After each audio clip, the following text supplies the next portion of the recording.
The first page in your Cause and Effect Ecosystem packet just gave you some vocabulary words, some key ways to find cause and effects, and was basically just an informative page to give you some information.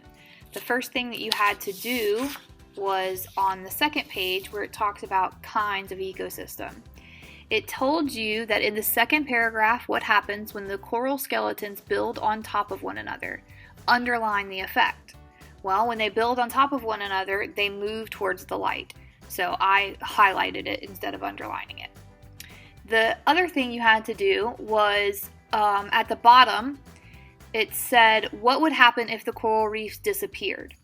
Now, I highlighted this, but this isn't what I would write. I wouldn't just copy this and leave it at that. I would put this in my own words. So I'm not going to show you my answer because you can't copy my words either. You have to put it in your own words. It should just be something similar. So what would happen if the coral reefs disappeared? Well, then a lot of the animal life would disappear because the text says a third of the ocean's fish and other animals depend on the coral reef for food and shelter. So I wrote it in my own words, but I did use text-based evidence to tell why or what would happen if the coral reef disappeared. Make sure yours is something similar. On page 95, it asks you to circle the word effect. It was right here. That's a clue word for cause and effect. It said one effect can have many causes. What 3 factors could cause a coral reef ecosystem to fail? And it wanted you to summarize the 3 factors. So I highlighted the 3 factors: the amount of salt, the amount of sunlight, and the amount of nutrients. But I wouldn't just write those 3 things in my summary. I would say something like 3 factors can cause coral reef systems to fail: the amount of sunlight, the amount of salt in the water, and the amount of plants can all cause coral reefs to fail. Too much salt will weaken the corals. Without sunlight, tiny creatures that the corals need to live would die. And without nutrients, the plants couldn't make food and there wouldn't be any oxygen. All of these factors would cause coral reefs to die.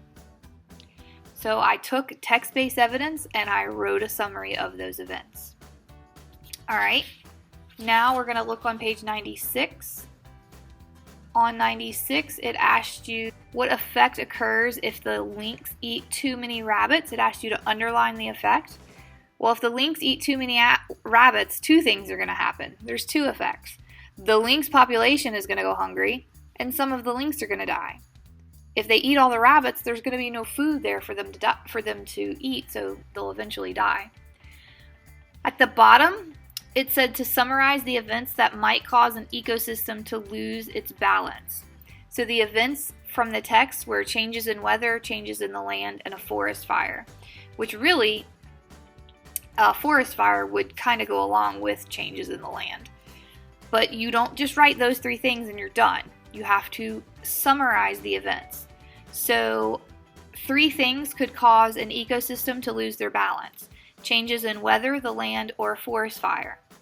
When severe weather like a tornado or a hurricane comes through, it damages the ecosystem. Or a flood could also damage the ecosystem.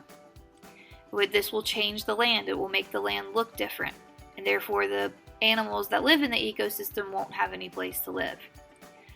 Fires, forest fires that are started by either someone flicking a cigarette or lightning strikes, can burn plants that feed animals. It can destroy the shelters of animals, and then the balance is lost. These 3 factors will cause an ecosystem to lose its balance. So I took text-based evidence and I wrote a summary of the events that cause an ecosystem to lose its balance. You need to do something similar. Please make sure that if you have any questions, if you don't understand something, you email me.